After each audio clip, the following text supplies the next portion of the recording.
It couldn't get more authentic than that. These are people who have been cooking the recipes all their life. They know what they're doing and they know that it's delicious what they're doing. So this is the most perfect spot to come here.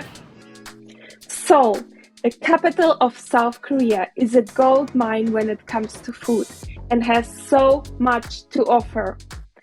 An explosion of flavor with perfected recipes, from busy food markets to food choices that are very much alive, to potentially just not alive anymore, and to crispy and crunchy.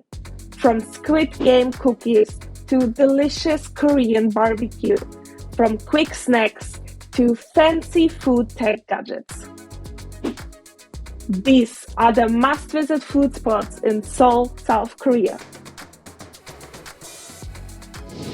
This market is an absolute must-do to visit, and if you only had time for one thing in Seoul, then this should be it. Today we are walking in this market. It's a food market where you can eat.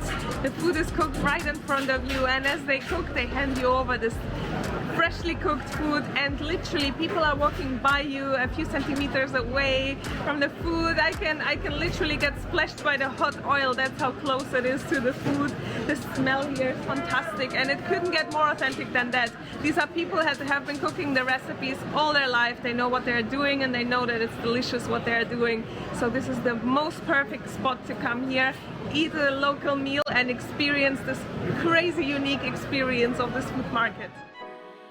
According to Wikipedia, the market is one of the oldest and largest traditional markets in South Korea and is located centrally, making it easy to find and visit. There are more than 5,000 shops and 20,000 employees. In fact, approximately 65,000 people visit the market each day. There are all kinds of shops, but the market is mostly famous for being literally a Korean street food heaven for locals and tourists, and I'm not even exaggerating. It offers a variety of traditional Korean dishes and ingredients of all kinds. But it is not just the food that makes this place so amazingly awesome. It is the whole atmosphere and busyness of it as well.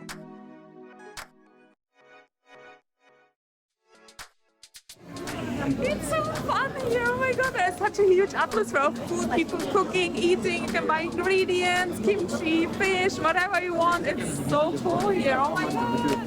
This is liver. There's a massive queue here for this liver and blood sausage. Looks really good, steaming hot. What I've noticed is that many sellers put up a poster like these ones on their display, showing that they have been on some kind of TV show or YouTube channel or whatever, hoping that it will bring over some traffic to their store. In fact, some stalls have been featured on Netflix, which now leads to big queues to try the food. The show in which the market is featured is called Street Food Asia, and the episode on Seoul follows some stories of people who run food businesses on this market. This woman right here has been a star in the show, and her story is beyond touching. I spent 10 minutes just watching her doing her magic and thriving with customers. Another story path in the Netflix show follows a woman as she talks us through her career of making her mung bean pancakes business successful.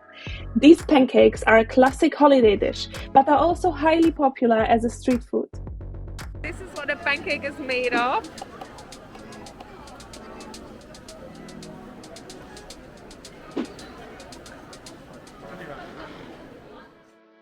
I absolutely loved this market and walked a few rounds to just soak in the uniqueness of it and decide what it is that I want to eat amongst all the options, and wish that I was a bit hungrier.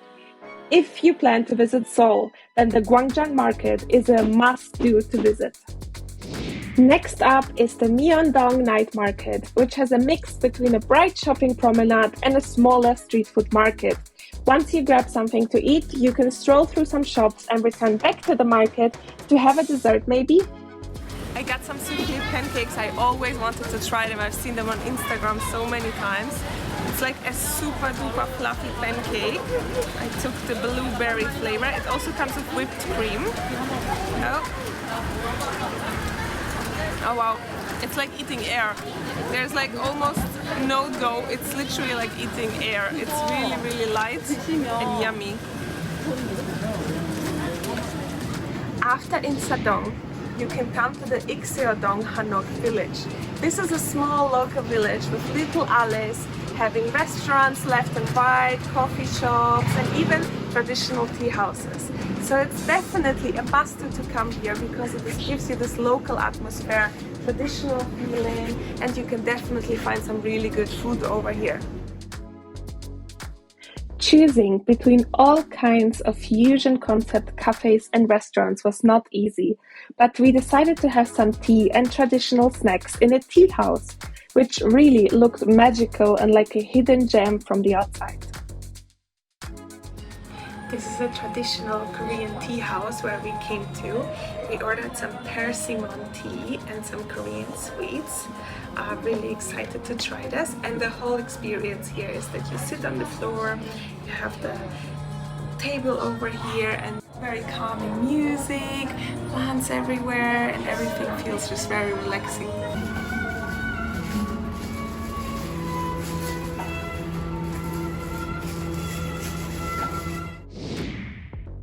And what would a trip to Seoul be without a traditional Korean barbecue? I had some in London, but there is nothing really like trying it right here. Today we are having Korean barbecue for dinner, and it is basically you cooking on your own table. You order some meat, some other side dishes, and you grill. And that's how it looks. There's a big pipe taking up the air from the grill. Then we have some sauces, rice, some side dish over here. More meat is gonna come, and then you grill it over here. And there's a rice. Cheese. And while we are on the subject of filling Korean food, here are some more traditional dishes. We're having lunch in this Korean restaurant, and over here we have so many side dishes and soybean sauce and rice. And then mains, it's massive. We didn't know so much is gonna come, but look at that. I'm so excited to dig into this. Lunch, we have bibimbap, dumplings, and bulgogi over there. And actually the cutlery have in a drawer here, really cool. Today I'm having bulgogi for lunch. It's a traditional Korean dish. It's very thin sliced beef slices, grilled rice, fried eggs, some seaweed and vegetables, and it tastes really good. The sauce is like a soy sauce, so it's like super duper delicious. This little snack, it's eggs and cheese on bread. What could be better than that? Let's try.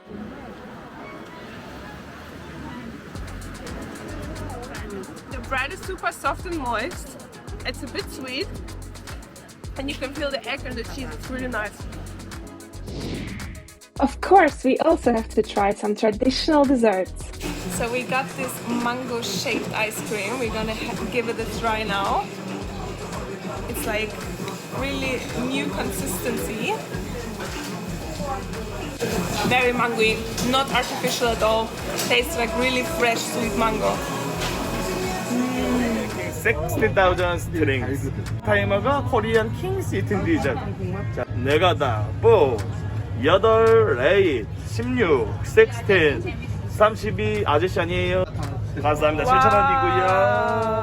Now this is the thing that we just saw being made, and we chose the almond flavor. No, it's a video, it's a video. Let's try. 조금씩 가늘게 늘리고 늘려서 It's really nice. 만들 거예요. It's honey that is created into strings. And they have like nuts inside. Very sweet, very nice. Super cool, never ate something like this.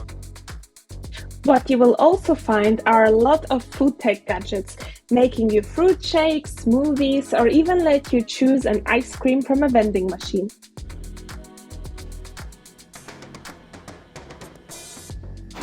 After dinner we got a shake with fruits, and that's fresh fruits, no sugar. Next up we have the Ihwa Mural village, a cute area in Seoul which is known for lots of outdoor paintings of about 70 artists.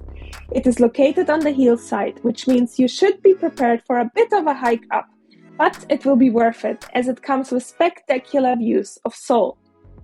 You will find a few unique coffee shops with a view here. For example, this one had a very interesting layout of several floors and even a museum.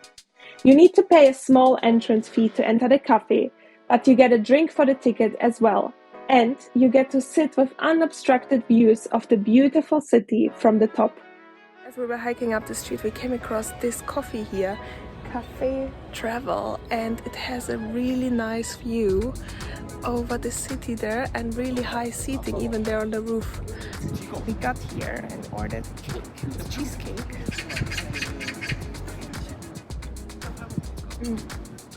Cheesecake with raisins and chocolate. Really, really sweet, but really good. And the view? Perfect. There are so many cool museums in Seoul, but have you heard about the Kimchi Museum? Yes, that actually exists and is pretty affordable. For 5,000 won, you get a ticket and a free audio guide. And in addition, you can even attend a kimchi making class. While these were the must-visit food spots in Seoul, there is so much more that the city has to offer, so please stay tuned for the next video in the series.